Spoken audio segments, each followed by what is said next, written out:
이제 마지막 순서로 노벨 화학상 해설 강연자를 소개해드리겠습니다. 올해 노벨 화학상은 새로운 형태의 분자 구조, 바로 금속 유기 골격체, 영어로는 MOF라고 불리는 물질의 기초를 세운 과학자들에게 돌아갔습니다. 이 물질은 금속 이온과 탄소 기반 유기 분자가 결합해서 만들어진 구멍이 많은 물질인데요. 이 구멍이 많기 때문에 표면적이 넓고 다른 분자들과 쉽게 반응할 수 있는 특징이 있다고 합니다. 이 때문에 가스 저장, 촉매, 환경 정화 등의 다양한 분야에서 활용이 가능한 신소재로 주목을 받고 있습니다. 이제 이화여대 화학나노과학과의 문회리 교수님을 모시고 눈에 보이지 않는 세계의 건축가, 금속 유기 골격체라는 주제로 강연을 들어보겠습니다. 문회리 교수님을 큰 박수로 맞이해 주시기 바랍니다.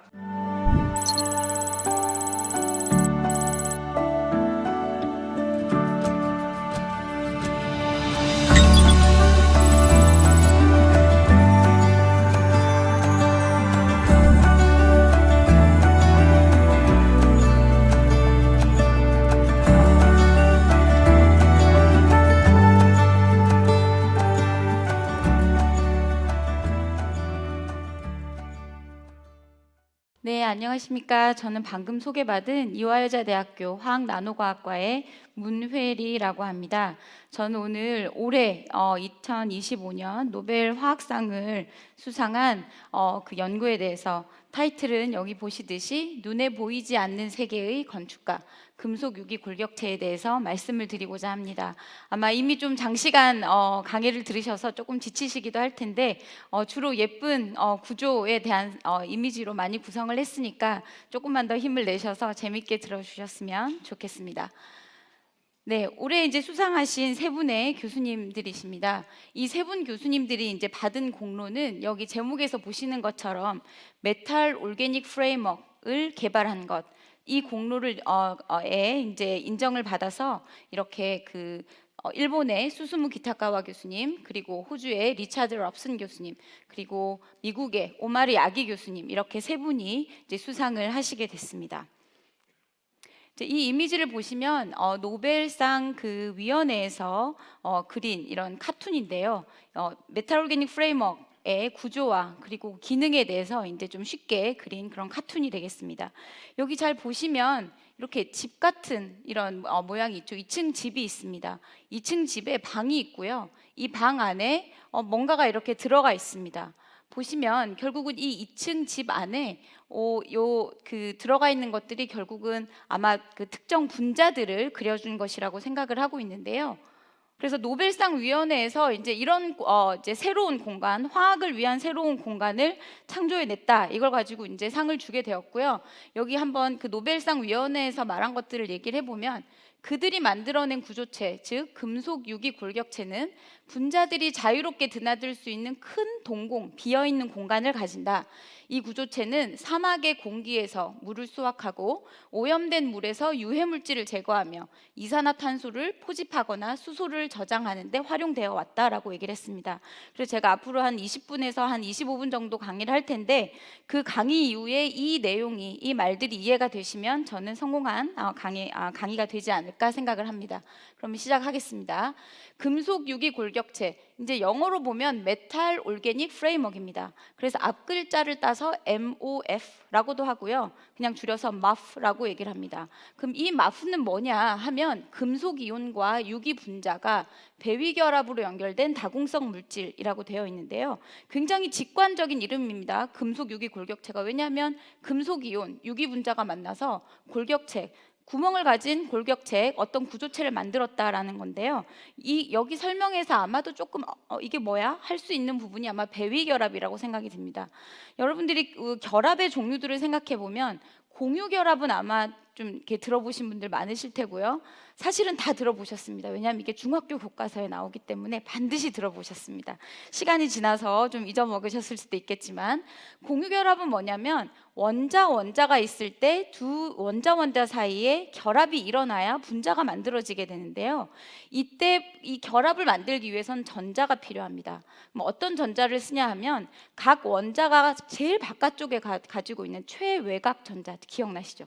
최외곽 전자를 사용하게 되는데, 하나의 결합을 만들기 위해서는 한 쌍, 두 개의 전자가 필요합니다. 그럼 이 두 개의 전자를 한쪽 두 개 각각의 원자가 만난다고 하면 한 원자가 한 전자를 내놓아서 그 한 쌍의 전자를 서로 공유함으로써 결합이 생기는 거, 그게 공유 결합입니다. 그래서 여러분들이 여기 보시다시피 여기 이제 물 분자가 있는데요. 이 물 분자에 산소와 수소가 결합을 이루게 될 때 여기 보시면 전자의 색깔이 다르죠.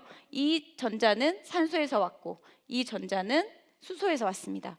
이렇게 해서 공유해서 이제 H2O라는 분자가 만들어지게 됩니다. 그러면 배위 결합은 뭐냐? 배위 결합도 사실은 공유 결합의 한 종류입니다. 그런데 이렇게 각각의 원자에서 손을 하나씩 내밀어서 손을 잡은 게 아니라, 보시다시피 한 원자가 두 개의 한 쌍의 전자를 그냥 일방적으로 내놓는 거죠. 그래서 지금 받을 준비가 되어 있는 나머지 원자가 그걸 받아들여서 저렇게 끝에서 보시는 것처럼 다시 공유를 하게 됩니다. 이렇게 해서 만들어지는 결합이 배위 결합이 되겠습니다. 이때 전자를 주는 쪽이, 이제 금속 유기 골격체에서는 주는 쪽이 유기 리간드가 되겠고요. 유기물이 되겠고요. 이 전자 쌍을 받는 쪽이 금속 이온, 보통은 이제 그 양이온을 띠니까요. 금속 이온이 되겠습니다. 근데 사실 이런 그 배위 결합이라는 것이 이렇게 연구가 되어 발표가 된 지가 아주 오래되진 않았습니다. 1900년대 초반인데요. 이때 알프레드 베르너라는 분이 이 배위 이론이라는 거를 이제 정립을 해서 발표를 하게 되었고, 그게 1913년에 또 노벨상을 받게 됩니다. 그래서 메탈 올게닉 프레임워크, 이 금속 유기 골격체는 바로 이 배위 이론에 기반해서 이제 성장을 하게 된 분야라고 할 수가 있겠습니다.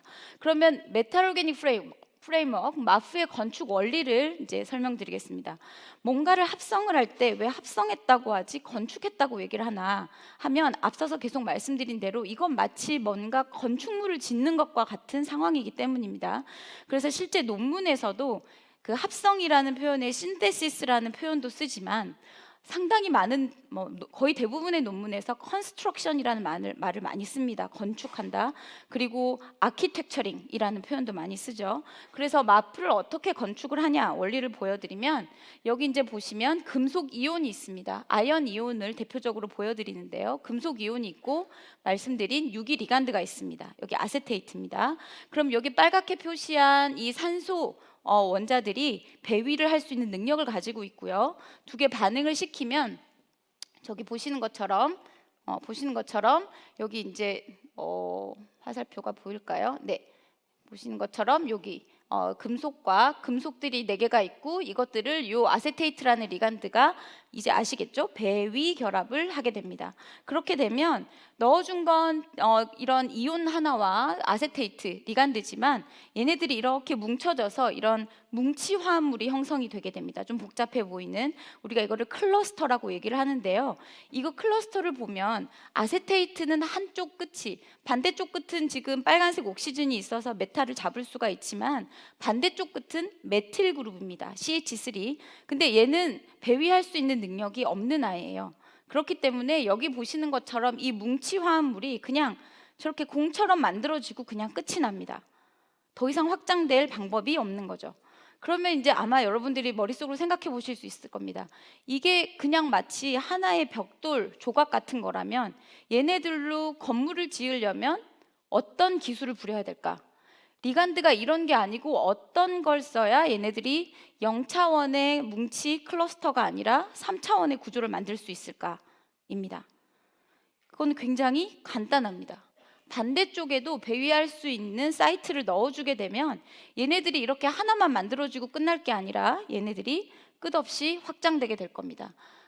여기서 짧은 비디오를 하나 보실 텐데요. 저 구조가 지금 여기 가운데 들어가 있는 저 하늘색이 그 아연 이온이고요. 이제 빨간색이 산소입니다. 이게 아세테이트 리간드가 배위가 된 상태예요. 저렇게 되면 확장성이 없죠. 메틸 그룹으로 막혀 있습니다. 근데 저 아세테이트 대신에 여기에 있는 이건 테레프탈레이트라는 리간드인데 여기 방에도 보이는데 그 PET, 페트병 만들 때도 들어가는 유기물입니다. 쟤네들로 한 자리씩 바뀌어서 전체 자리가 바뀌게 되면 또다시 이 클러스터가 배위가 되게 되고 얘네들이 점점점 크게 자라서 이제 건축을 시작하게 됩니다. 그러면 얘네들이 마치 아파트처럼 2층, 3층의 구조체를 만들게 되고 보시다시피 비어있는 저 공간을 만들어내게 됩니다. 이게 바로 마프의 건축 원리가 되겠습니다.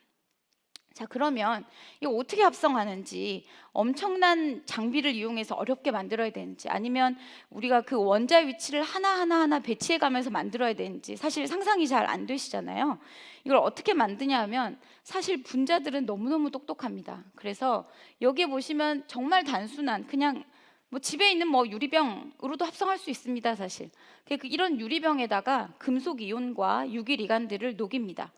녹여서 이렇게 담아 놓은 게 이런 상태입니다. 금속 이온들은 이렇게 예쁜 색깔들을 다양하게 나타내거든요. 그래서 이렇게 놓고 또는 반응 용기를 이렇게 좀 더 단단해 보이는 수열 반응기를 쓸 수도 있습니다. 보기에도 뭔가 압력을 더 견딜 수 있을 것 같이 보이시죠? 메탈 오르게닉 프레임워크를 합성하는 원리는 마치 우리가 여기 이 지각 아래에 물이 흐르고 있고 그 다음에 마그마도 있고 하니까 온도도 올라가죠. 그죠? 그리고 지각으로 덮여있기 때문에 그 압력이 온도가 올라가도 쉽게 빠져나가지 못합니다. 그래서 마치 우리가 압력밥솥에 밥을 하듯이 꾹 찌게 되는 거죠. 그렇게 되면 우리가 잘 알고 있는 게 뭐냐면 광물화, 암석화가 일어나게 되는데 거기서 예쁜 것들이 결국 우리가 쓰는 이런 보석들이죠. 뭐 자수정이 될 수도 있고 에메랄드가 될 수도 있고 그렇게 우리 지각에서 일어나는 그런 반응을 수열 반응이라고 합니다. 물에다가 열이 더해져서 만들어지는 거. 그 반응을 똑같이 실험실로 가져온 게 마프의 합성법입니다. 그래서 이 수열 반응기 안에다가 이 반응물들을 넣고 꾹 잠그고 온도를 올리면 안에서 압력이 쭉쭉 올라가게 되겠죠. 그걸 가지고 이용하는데 우리 연구실에서는 물만 용매로 이용하는 게 아니라 다양한 유기 용매도 쓰기 때문에 이런 과정의 반응을 용매열 반응이라고 얘기를 합니다. 이렇게 해서 오븐에다가 그냥 이대로 그냥 집어넣습니다. 그럼 오븐에다 집어넣으면 그냥 온도가 쭉 올라가겠죠. 물론 우리가 합성하고 싶은 거에 따라 이제 반응 조건은 다 이렇게 좀 세분화해야 되겠지만 어쨌든 그렇게 찝니다. 그리고 꺼냅니다. 그러면 마프가 만들어집니다. 합성은 굉장히 간단한 그런 과정을 거치게 됩니다. 여기 보시면 자동화 시스템도 있는데요. 우리가 원하는 마프를 얻기 위해서는 다양한 종류의 금속이온, 다양한 종류의 유기리간드, 그 다음에 온도, 비율, 농도 이런 것들을 막 조절을 해야 됩니다. 그래서 이런 자동화 시스템을 쓰면 얘네들이 척척척척 알아서 조합을 막 만들어내기도 합니다. 네, 이렇게 해서 만들면 그러면 마프란에는 어떻게 생겼을 건가? 이렇게 생겼습니다. 너무 예쁘죠? 마치 우리가 반지를 만들고 귀걸이를 만드는 에메랄드, 자수정 이런 보석들처럼 이런 결정화되어 있는 형태를 만들게 됩니다. 그래서 사실 이 결정을 만들게 되면 하루 종일 진짜 현미경만 들여다보고 있어도 시간 가는 줄 모를 정도로 정말 정말 아름답습니다. 그런데 지금 방이 있다고 했잖아요. 이 결정 안에는 구멍이 있는데 여러분들 보시다시피 전혀 아무런 구멍이 보이지 않죠. 보통 이런 결정의 사이즈들은 크게는 수 밀리미터까지, 흔치 않지만 수 밀리미터까지도 만들 수 있지만 보통은 마이크로 사이즈입니다. 마이크로 사이즈이기 때문에 보통은 우리가 현미경으로 보면서 찍은 사진이고요. 이 안에 있는 구멍은 그거보다 훨씬 작기 때문에 우리 맨 눈으로는 그거 기공을 볼 수가 없습니다. 그럼 실제 그 구조는 어떻게 생겼나 한번 보겠습니다. 여기 보시는 것처럼 요거는 한 가지 예인데요. 아까는 이제 아연 이온을 썼잖아요. 네, 이번에는 크롬 이온을 썼습니다. 크롬. 그럼 이제 여기 크롬을 쓰고 리간드는 똑같죠. 테레프탈레이트 리간드를 똑같이 써서 용매화 반응을 하면 이제 이런 그 빌딩 블럭 벽돌 모양들이 생기게 됩니다. 이 벽돌 모양이 결정 안에 어떻게 쌓여 있냐 하면 이렇게 쌓여 있습니다. 그러니까 지금 여기 보시는 요 연두색 요 바깥 모양이 결국은 판상 모양의 결정인데요. 이 결정 안에 이런 구조들이 쫙 깔려 있게 되는 겁니다. 그러니까 사실은 얘네들이 점점점 쌓여가면서 결정이 성장을 하고 이런 모양의 결정을 만들게 되는 게 맞겠죠. 그럼 이게 지금 우리가 예쁘게 그린 카툰 그런 그림이 아니고요. 실제 구조입니다. 실제 저 원자가 요 위치에 각각 존재한다는 걸 우리가 밝혀낸 거죠. 어떻게 밝혀내냐면 우리가 병원에 가서 우리 안에 뼈가 어떻게 생겼는지 보려면 엑스레이를 찍죠. 그것처럼 엑스레이를 찍으면 엑스레이 회절 현상에 의해서 이 아톰들의 위치가 아주 간단하게 얘기하면 아톰의 위치들이 어디에 있는지를 밝혀낼 수가 있습니다. 또는 이건 전자현미경인데요. 이 결정의 한쪽 귀퉁이를 정확하게 이쪽 귀퉁이를 찍은 사진입니다. 멀리서 이렇게 흐린 눈을 하고 보시면 이쪽 왼쪽에 있는 엑스레이 구조 분석으로 얻은 구조와 지금 전자현미경을 통해서 얻은 구조가 상당히 유사해 보이죠. 그러니까 그 아톰 수준의 그 위치까지도 이제 밝혀낼 수 있을 정도로 우리가 굉장히 고도화되어 있기 때문에 기술이 구조를 마프의 구조를 이제 실제로는 지금 알고 있습니다. 자, 그러면 이제 여러분들이 다 이제 이 문장을 보면 이해를 하시겠죠? 메탈 오르게닉 프레임워크, 금속 유기 골격체는 금속 이온과 유기 분자가 배위 결합으로 연결된 다공성 물질이다. 근데 이 표현은 사실은 오마르 야기 교수님이 쓴 표현입니다. 메탈 오르게닉 프레임워크이라는 이름은 붙여준 분이 오마르 야기 교수님이고요. 이제 아까 처음 세 분 중에 이제 한 분이고 다른 분들은 사실 다른 이름을 썼습니다. 애초에는 왜냐하면 이분들은 협업을 하신 분들이 아니라 각각 이렇게 독립적인 연구자시들이거든요. 그러면 수수무 기타카 교수님 어떤 이름을 썼냐 하면 포러스 코디네이션 폴리머라는 이름을 썼습니다. 한국말로 이제 해석을 하면 다공성 배위 고분자입니다. 근데 이제 여러분들이 이 위의 내용을 이해하셨으니까 다공성 배위 고분자란 말이 결국 얘랑 같은 말이라는 걸 이제 이해하실 겁니다. 다공성, 구멍을 가지고 있고 배위 결합으로 이루어져 있고 고분자이다. 근데 아마 여러분들한테 익숙한 고분자는 이런 무기물이 섞여 있는 게 아니라 보통은 유기물로 이루어진 고분자죠. PET도 그렇고 PP도 그렇고 PP병도 그렇고 스타이로폼도 그렇고. 그러면 여기서 왜 고분자란 말을 썼냐? 고분자라는 정의 자체가 어떤 단일 그 단위체가 무한히 반복된 걸 고분자라고 얘기를 하잖아요. 앞서서 보신 것처럼 금속과 그 리간드가 결합된 그 단위체가 끝없이 반복됐잖아요. 그렇기 때문에 이거는 배위 결합으로 이루어진 고분자라 그래서 배위 고분자라는 이름을 붙여주었습니다. 그러면 랍슨 교수님은 어떤 이름을 쓰셨냐면 Infinite Polymeric Framework. 또 결국 똑같은 얘기죠. 무한하게 반복되는 고분자성 프레임워크이다. 이렇게 구조체다라고 하는 거죠. 그럼 이제부터 각각의 교수님들이 어떤 연구로 이런 그 노벨 화학상을 받으셨는지 설명을 드리도록 하겠습니다. 자, 그 호주 멜버른 대학의 랍슨 교수님은 1989년에 이제 이런 논문을 발표하게 되는데요. 여기 아래 보시면 저널 오브 아메리칸 케미칼 소사이어티라고 그래서 미국 화학회지입니다. 사실 지금도 화학자들이 언제나 내고 싶어하는 굉장히 내기 어려운 논문인데요. 1989년에 아까 보셨듯이 Infinite Polymeric Framework이라는 이름으로 이제 발표를 하게 됐는데 이 이제 아까 그 합성 원리를 말씀드렸기 때문에 메탈 오르게닉 프레임워크의 구조를 딱 보시면 이제는 금속 이온이 뭔지 유기물이 뭔지를 딱 구분해서 보셔야 됩니다. 이렇게 보시면 여기에서 쓴 금속은 구리 이온입니다. 구리 1가 이온을 썼고요. 그리고 유기 리간드는 뭔지는 모르겠지만 어쨌든 이번에는 두 방향이 아니라 네 방향, 삼연체 방향으로 뻗어나가는 리간드를 썼다는 걸 볼 수가 있습니다. 그렇죠? 그럼 쟤네들이 서로 잘 조립이 돼서 자기 조립, 그러니까 자기 조립이라는 거는 남이 조립해 주는 게 아니라 저렇게 그 구리 이온하고 유기물을 넣어줬더니 자기들끼리 조립하는 걸 자기 조립이라고 합니다. 그래서 자기 조립이 돼서 이런 구조체를 만들어내게 되고 보면 이제 커다란 동공이 생겨 있는 걸 보실 수가 있죠. 근데 이 구조를 잘 봤더니 이 왼쪽은 뭔지 잘 아시겠죠? 다이아몬드입니다. 다이아몬드는 잘 아시겠지만 탄소로 이루어진 물질이죠.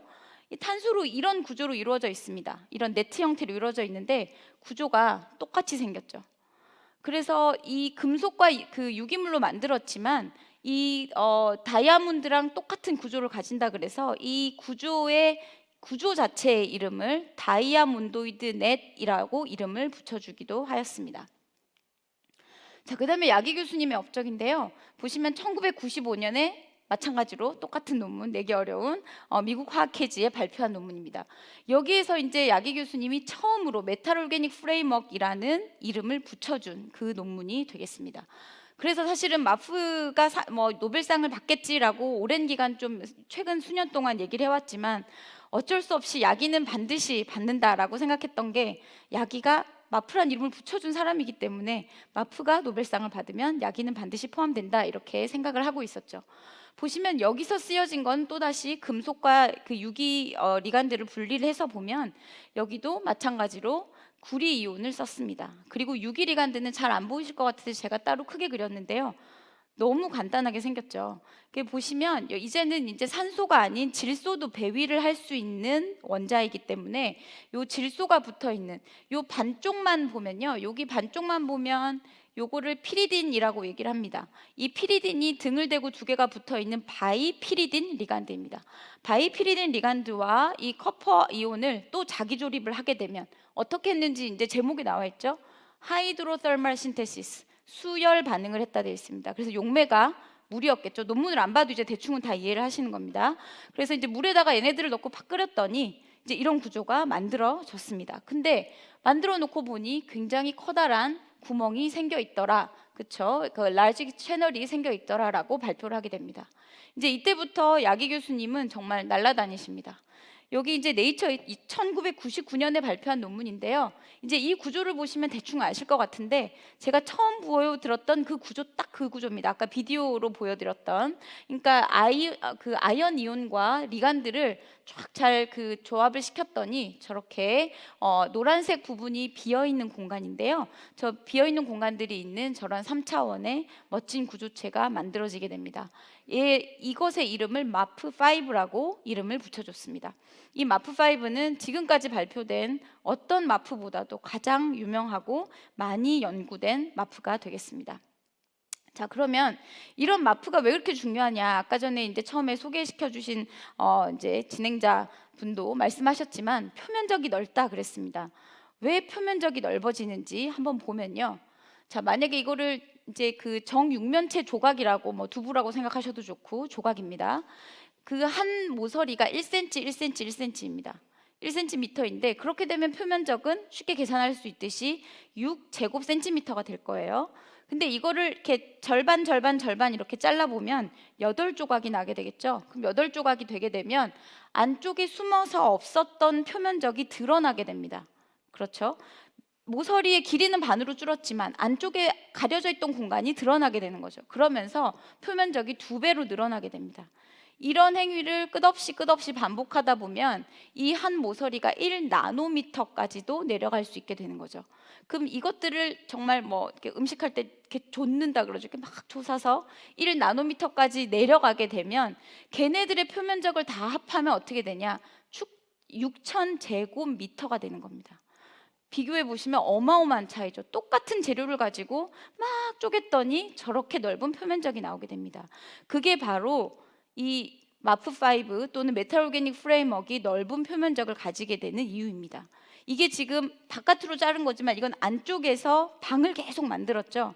그랬더니 방이 하나 크게 있는 것보다 계속 쪼갠 것이 훨씬 넓은 표면적을 가지게 되는데, 우리가 잘 분석을 해보니까 어느 정도 되느냐 하면 1g당 4,000제곱센티미터더라 이렇게 되는 거죠.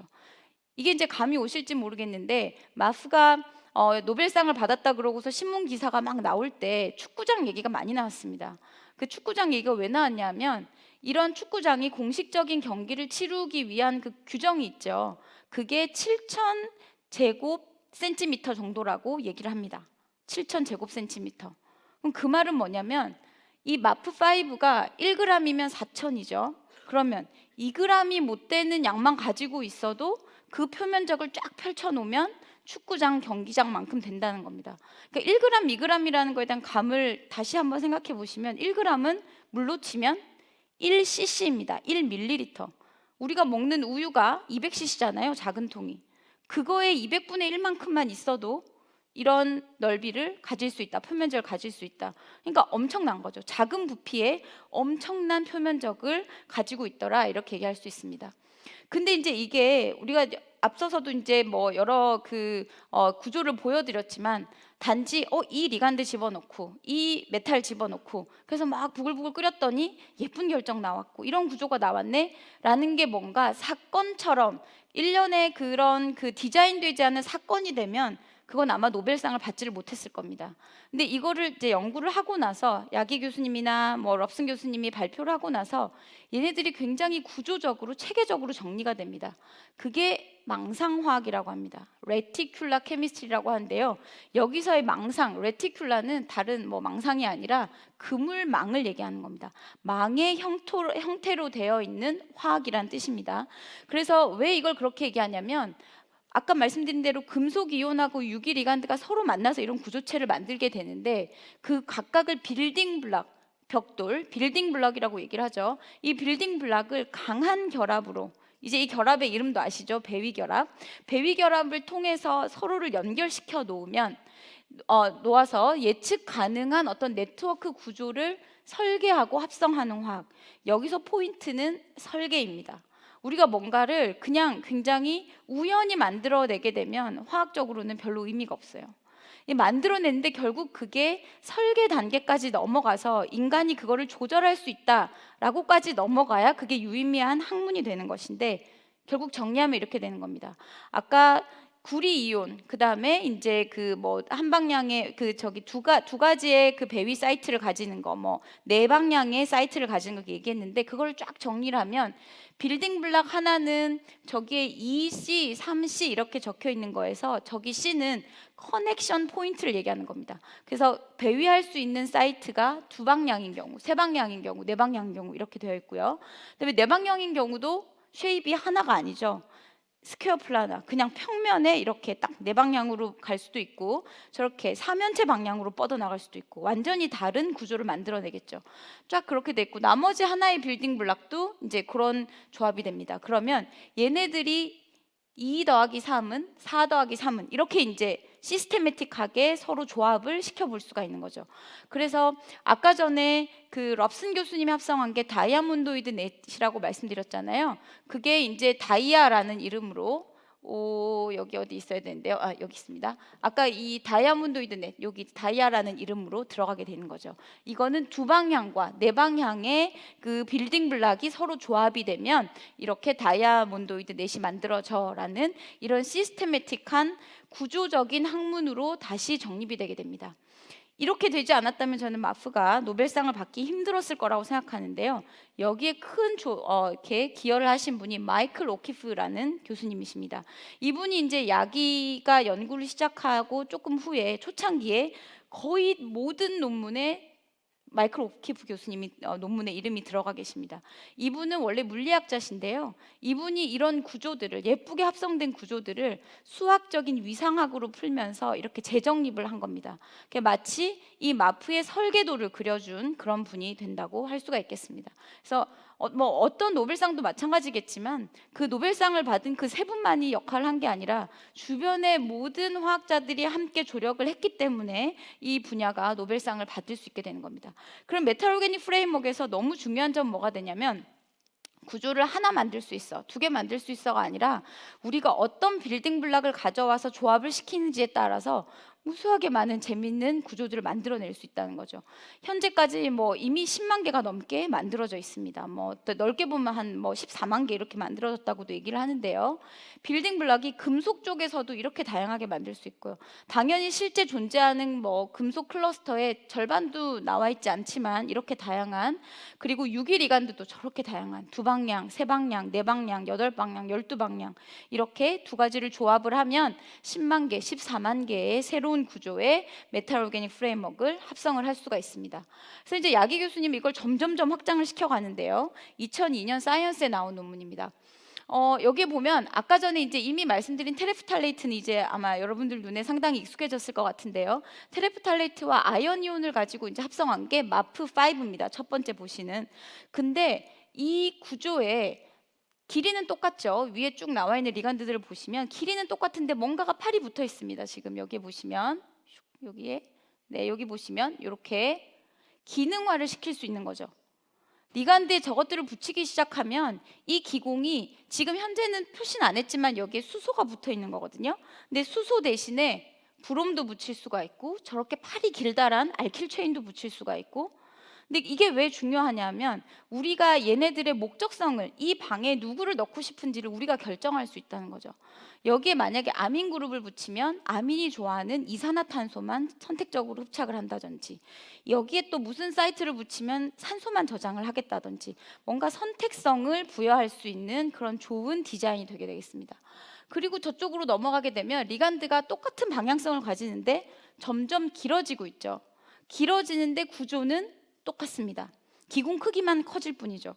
그래서 이 논문의 제목을 보시면 시스테매틱하게 디자인했다고 되어 있습니다. 포어 크기를 굉장히 체계적으로 디자인을 했고, 그리고 펑셔널리티도 조정을 했다고 합니다. 근데 얘네들이 어떤 애들이냐면 아이소 레티큘라. 레티큘라는 아까 전에 망이라고 말씀드렸죠. 아이소라는 ISO 저거는 같다는 뜻입니다. 그래서 같은 네트를 갖는데 기공 크기가 다르고 펑셔널리티가 다른 애들을 촤라락 이렇게 합성할 수 있다. 그랬더니 메탄을 저장하는 아주 좋은 물질이 되더라라고 발표를 하게 됩니다. 그 야기 교수님의 그 업적은 사실은 한두 가지가 아니긴 한데요. 확장성이 어마어마합니다. 그래서 이걸 소개를 좀 더 해드려야 될 것 같은데, 여기 보시면 지프라는 거는 마프의 좀 그 하위 그룹입니다. 근데 원래 이름이 뭐냐면 제올리틱 이미다졸레이트 프레임워크입니다. 제올리틱이라는 게 뭐냐면 제올라이트 같은 이란 뜻입니다. 그래서 제올라이트는 이미 더 훨씬 클래시컬한 다공성 물질인데요. 보시면 제올라이트는 이렇게 실리콘, 산소, 실리콘 이런 본드를 갖게 되는데, 이미다졸레이트라는 여기 오각형의 질소가 있는 이 이제 그 리간드를, 작은 리간드를 쓰면 재미있는 것이 금속과 금속 사이의 이 각도가 실리콘, 옥시전 실리콘하고 거의 유사해지는 거죠. 마치 제올라이트 같은 구조를 배위 결합을 통해서 만들어낼 수 있더라라는 게 이 지프의 특징입니다. 그래서 제올라이트에서 만들어내던 다양한, 이게 제올라이트에 이미 있던 구조들이거든요. 이거를 이 배위 화합물을 통해서 똑같이 구현을 해낼 수 있더라는 게 지프를 통해서 만들어진 거고요. 그 다음에 이제 야기 교수님의 업적으로 마지막 보여드릴 거는 코밸런트 올게닉 프레임워크입니다. 그럼 이제 이름을 잘 보시면 말씀드린 대로 만약에 마프라면 메탈과 금속과 유기 이온 그 리간드를 찾아야 되잖아요. 근데 보시다시피 금속이 없습니다. 여기 보시는 대로 코밸런트는 제일 처음 말씀드린 공유 결합을 얘기하는 거고요. 공유 결합으로 만들어진 유기 구조체라는 뜻입니다. 그래서 그 야기 교수님은 이 디자인, 마프의 디자인 스트래티지를 잘 생각한 다음에 가만 생각해 보니 배위결합 말고 진짜 공유결합, 왜냐하면 유기화학에선 이미 굉장히 다양한 종류의 커플링 리액션을 통해서 단단한 공유결합을 만드는 것들이 이미 다 만들어져 있거든요. 그래서 그 반응을 이렇게 여기다 도입을 하면 이런 유기물로도 똑같은 그 물질들을 만들어낼 수 있겠네라고 생각을 해서 만든 것이 바로 커프입니다. 그래서 이거는 사실은 배위결합보다는 그 공유결합이 훨씬 안정하거든요. 그래서 굉장히 다양한 촉매 아니면 흡착제로 쓰기에도 굉장히 유리한 그런 물질들을 만들어내게 됩니다. 그래서 커프 1, 커프 5 이렇게 가다가 아마 작년에 신문 기사에서도 보셨을 수 있을 것 같은데요. 이제 약간 결정판 끝판왕으로 커프 999가 만들어지게 됩니다. 그 사이에 아마 998개가 다 만들어진 건 아니고요. 그냥 얘가 제일 최고야, 짱이야 라는 뜻으로 999라는 이름을 붙여줬는데요. 보시다시피 기공이 엄청 큰데요. 이 안에 아민 그룹이 막 엄청 달려 있습니다. 이 아민 그룹을 이렇게 많이 단 이유는 아민 그룹이 이산화탄소를 흡착하기에 굉장히 좋은 자리가 되기 때문입니다. 그래서 심지어 얼마나 잘 흡착하냐면 주변에 수분이 있어도 이기고 이산화탄소가 붙고, 그리고 심지어는 보통 공장에서 나오는 배가스에서는 CO2가 함량이 15% 이상 이렇게 되지만 여기 지금 공기 중에는 CO2가 있고 온실 효과를 일으키고 굉장히 심각하다 하지만 어쨌든 굉장히 미세한 양이란 말이죠. 그럼에도 불구하고 그냥 이 공기 중에서도 이 커프 999는 이산화탄소를 잘 잡더라 해서 굉장히 핫한 물질로 발표가 되었습니다. 그다음에 기타가와 교수님입니다. 기타가와 교수님은 1997년에 이거는 이제 유럽 쪽에서 굉장히 유명한 화학해지인데요. 이제 마찬가지로 굉장히 단순한 그 바이피리딜 리간드와 코발트나 니클 또는 니켈 또는 아연 이온을 가지고 자기 조립을 했더니 저런 채널을 갖는 구조를 갖더라라는 걸 발표를 하게 됩니다. 근데 그 기타가와 교수님의 더 큰 업적은 단순히 저런 기공이 있는 걸 합성했다가 아니라 마프의 반전 매력을 발견한 데 있습니다. 아까 보셨지만 마프는 단단한 결정처럼 생겼어요. 그렇죠? 그런데 걔네가 유연할 거라고는 별로 생각이 들지 않는단 말이죠. 근데 이걸 봤더니 굉장히 유연하게 움직이더라는 걸 발표를 하십니다. 여기 보시는 것처럼 우리가 그 아이돌을 1세대, 2세대, 3세대 이렇게 나눈 것처럼 마프도 1세대, 2세대, 3세대 이렇게 세대로 나눕니다. 그걸 한 게 이제 기타카와 교수님이신데요. 1세대는 저렇게 기공이 멋지게 잘 만들었습니다. 근데 그 안에 처음부터 비어 있는 게 아니고요. 우리가 이걸 합성할 때 쓰는 유기용매나 이런 것들이 꽉 들어차 있습니다. 그래서 쓰려면 그거를 쫙 빼야 되죠. 그래서 비어야 거기 안에 이산화탄소가 또는 물이 들어갈 수가 있는 겁니다. 근데 뺐더니 1세대 애들은 약합니다. 그래서 박살이 납니다. 이렇게 보시는 것처럼 쓸 수가 없죠. 그러니까 많은 화학자들의 노력을 통해서 얘네들이 부셔지지 않도록 단단하게 만들자라는 게 초창기 마프의 노력이었습니다. 그래서 했더니 이제는 이 손님 분자라고 한대요. 손님 분자를 다 제거를 해도 여전히 구조가 유지가 됩니다. 이게 2세대입니다. 3세대는 뭐냐면 얘네들을 제거를 했더니 이 연결되어 있는 부위는 커넥티비티는 그대로 유지가 되는데 구조가 바뀌었습니다. 살아있는 것처럼 마치 뺐더니 줄어들고 집어넣으면 늘어나고 이렇게 움직이기 시작하는 걸 관찰한 거죠. 근데 이렇게 움직이게 하는 자극이, 외부에서 주는 자극은 굉장히 다양합니다. 방금 말씀드린 것처럼 손님 분자의 종류, 양 이런 것도 있을 수 있겠지만 뭐도 있냐면 온도를 가한다든지 아니면 압력을 가한다든지 아니면 빛을 때려준다든지 다양한 종류의 외부 자극에 의해서 이 단단하게 보이는 마프들이 막 감응을 하기 시작합니다. 그래서 이제 크게 두 가지인데요. 하나는 문이 열리고 닫히는 마프, 게이트 오프닝 현상이라고 얘기를 하는데요. 얘네들이 처음엔 이렇게 문을 걸어 잠그고 있습니다. 우리가 집에 들어갈 때 문을 닫고 들어가는 것처럼 어떤 그 특정 그 기능기가 문을 딱 닫고 있는데요. 근데 얘네들이 어떤 특정 그 기체나 분자가 딱 가면 마치 키, 열쇠처럼 작용을 합니다. 그래서 이게 문이 쫙 하고 열리는 거죠. 열리면서 몰려 들어갑니다. 기체들이 쫙 하고 몰려 들어갑니다. 그래서 이거를 게이트 오프닝 현상이라고 얘기를 하고요. 이게 중요한 이유는 뭔가 흡착을 이산화탄소로 흡착해야 되는데 이산화탄소로만 문이 열리는 게 아니라 산소로도 열리고 질소로도 열리면 흡착할 수가 없죠. 분리를 할 수가 없습니다. 근데 이렇게 우리가 디자인을 잘하면 그런 선택성이 가능하다는 거고요. 숨 쉬는 마프는 뭐냐면 여기 보시면 이렇게 처음에 이렇게 짜부러져 있죠. 작습니다. 근데 압력을 가해주거나 뭔가 자극을 막 주면 저렇게 점점 커져서 큰 기공을 가지게 됩니다. 그래서 이거 어떤 거로 생각하시면 되냐면 아마 이거 많이 익숙하실 텐데요.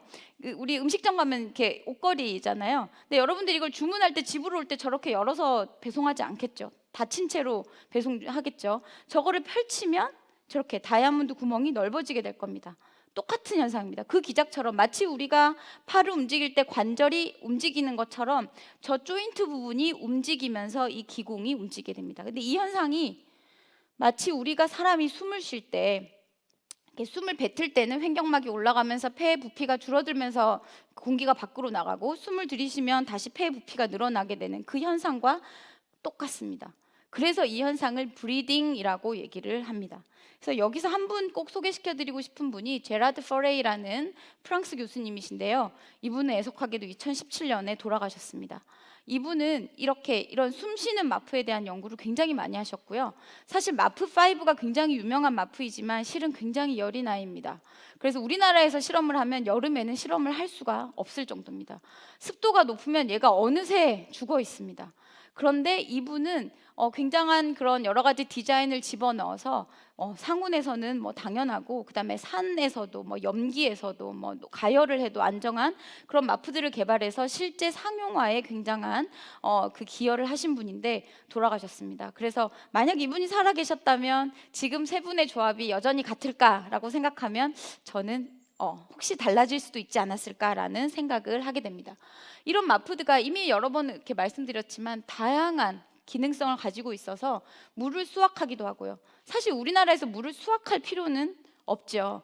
사막에서는 물이 부족한데 그 상대 습도가 낮밤으로 오락가락합니다. 그 상대 습도 차이를 이용해서 사막에다가 이런 마푸를 이렇게 내버려 두면 밤 동안에 추워지는 동안에 상대 습도가 올라가죠. 그 동안에 물을 먹습니다. 그리고 땡볕에 쫙 쪼이게 되면 온도가 올라가면서 얘네들이 물을 쫙 하고 뱉습니다. 그러면 걔네들을 이렇게 걷어내서 용수를 쓸 수가 있게 되면 마시는 식수로를 쓸 수 있죠. 그래서 야기 교수님 방에 포닥들은 온 사막에 다 나가 있습니다.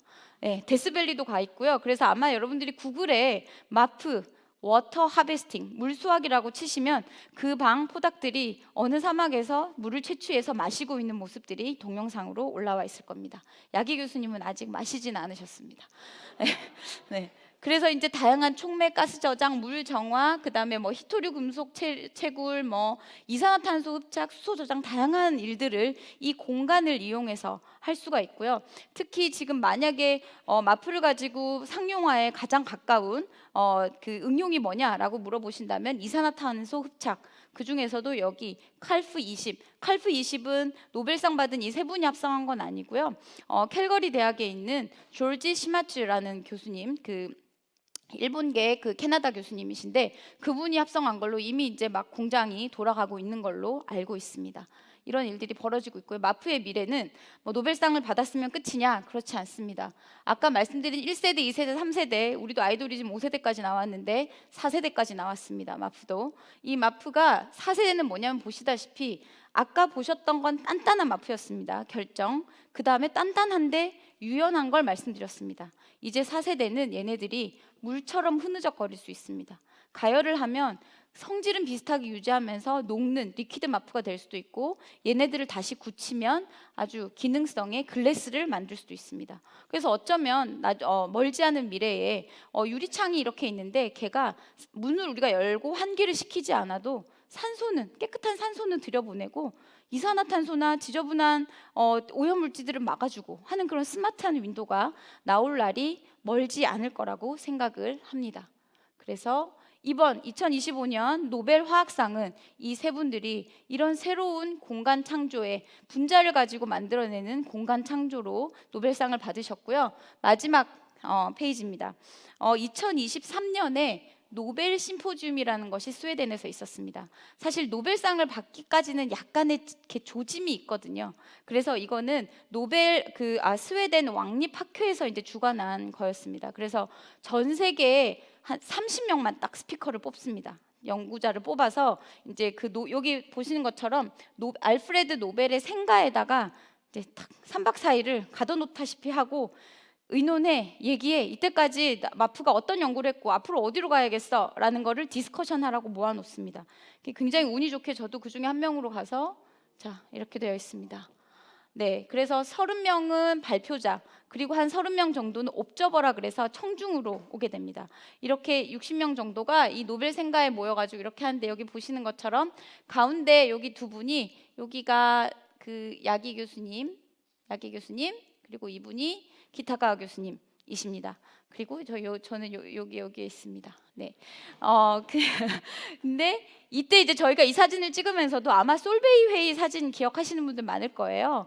그쵸? 슈레딩거와 뭐 마리 키리와 뭐 여러 진짜 그 양자역학의 그걸 여신 여러분들이 같이 찍은 사진이 있는데, 우리도 이거 찍으면서 아이 그렇게 되는 거 아니야? 막 이러면서 사진을 사실은 찍었습니다. 근데 현실이 되었습니다. 그래서 우리 이 팀 마프가 앞으로 우리 인류의 미래를 어떻게 바꾸어 나갈지 한번 기대하면서 지켜봐 주셔도 좋으실 것 같고요.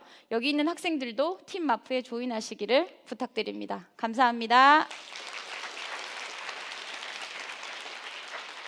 네, 멋진 강연 해주셔서 감사합니다. 현장 질문을 시간 관계상 한두 개 정도만 일단 받겠습니다. 네. 예, 강의 잘 들었습니다. 그래서 저는 그 소일 엔지니어입니다. 파티클을 다루는 소일 엔지니어인데, 그 마프 강의를 듣고 보니까 3차원적으로 뭔가 입체 공간을 띄면서 쫙 가는데, 마프를 만드는 여러 가지 조건이 있을 건데 그게 크기와 관련된 조건이 어떤 역할을 하는지 좀 궁금합니다. 그러니까 그 입자의 크기 말씀하시는 거죠? 아, 좋으신 질문인데요. 아까 제가 결정 사진 보여드렸지만 보통은 저희가 이제 마이크로 사이즈의 결정을 만듭니다. 근데 마프가 이제 빈 공간이 있으니까 우리가 다양한 응용성을 생각하면 사이즈를 굉장히 조절을 해야 되거든요. 예를 들어 드럭 딜리버리 이런 걸 하려고 그러면 사이즈가 커가지고는 지나갈 수가 없지 않습니까? 그래서 그런 때는 나노 사이즈로도 만듭니다. 그럼 나노 사이즈로 만들기 위해서 우리가 반응 조건을 조절을 하죠. 그래서 굉장히 키네티컬리 빨리 섞여서 빨리 합성되도록 한다든지, 아니면은 거기에 들어가는 더 이상 자라지 못하도록, 크게 자라지 못하도록 하는 다른 조력자들, 리간드들을 또 써주게 됩니다. 그러면 사이즈가 나노 사이즈까지도 내려가고요. 필요에 따라서 아주 큰 결정을 만들어야 되면 또 거기에 맞는 조력자들을 넣어주게 됩니다. 그러면 아까 말씀드린 대로 막 수 밀리미터까지도 운이 좋으면 합성을 할 수도 있게 됩니다. 네. 알겠습니다. 네, 한 가지만 더 질문 받겠습니다. 이 앞에 계신 남자분. 교수님 그 되게 좋은 강의 되게 잘 들었고요. 저는 재료공학을 전공했던 학생인데 오늘 화학 쪽에서는 어떻게 연구를 하시는지 모르겠지만 오늘 모든 내용이 이상적으로 결함 없는 결정학적으로 완전한 그 물체 그런 구조를 기반으로 모든 연구가 진행되고 설명을 해주셨는데, 실질적으로 이거를 양산까지 아니라도 심지어 랩 상황에서도 이걸 만들다 보면은 결함이 생기고 불순물이 들어가고 그 만드는 속도 이런 모든 게 다 관건이 될 텐데 그런 것들이 실제로 고려가 되는지, 그리고 사실 성능과 가능성의 문제가 그런 결함이 있냐 없냐에 상당히 심하게 차이가 날 수 있다고 생각을 하는데 그런 부분에 대한 좀 생각이나 그 어떻게 네. 연구가 되는지가 궁금합니다. 진짜 중요한 질문이십니다. 사실 초창기에는 우리가 저걸 단결정이라 그래요. 완벽하게 보이는 결정을 단결정이라 그러는데, 엑스레이로 이렇게 디프렉션을 통해서 구조를 얻으면 저거는 평균 구조입니다. 만약에 100개의 유닛이 반복이 될 때 한 10개 정도 빠져도 저 구조로 나옵니다. 저렇게 100% 완벽한 구조겠거니 하고 분석을 합니다. 근데 실제로는 말씀하신 대로 결함이 엄청나게 많다는 게 최근 한 10년, 20년 동안 많이 밝혀졌습니다. 그래서 어떤 자리는 금속이 빠져 있고 어떤 자리는 유기리간드가 빠져 있고, 그래서 어떻게든 완벽한 결정을 만들어야지, 왜냐하면 그게 비어 있으면 구조적인 안정성이 약해지기 때문에 최대한 결함이 없는 걸 만들려고 노력을 많이 했거든요. 그래서 아까 전에 마프5의 경우에 4,000 제곱센티미터 퍼 그램이라고 얘기를 했는데, 정말 랩에 10명한테 시키면 10명이 합성한 마프5가 전부 다 표면적이 다 다릅니다. 어떤 거는 정말 합성이 좀 이렇게 똥손인 친구들은 2,000까지도 내려가고, 잘하는 친구는 4,500까지도 갈 수 있고 이렇게 되는 거죠. 네, 근데 지금은 뭐냐면 말씀하신 대로 마프는 복잡계입니다. 그렇기 때문에 어떤 의미에서는 그런 결함 자리가 굉장히 중요한 역할을 해서 요즘 최근에 많이 하고 있는 연구는 그 결함 자리 컨트롤이 굉장히 중요한 연구 팩터입니다. 그래서 만약에 이 분야에 빨리 들어오셨으면 우리 마프가 더 빨리 성장했겠는데요. 네, 정말 좋은 질문이셨습니다. 네. 예, 날카로운 질문 감사합니다. 이제 저희 아쉽지만 시간관계상 다음 순서로 넘어가겠습니다. 이따가 과학 시간에 또 질문을 더 해드릴 수 있으니까요. 혹시 질문하고 싶으신 분들은 조금 더 자리를 지켜주시고요. 다시 한번 큰 박수 부탁드립니다.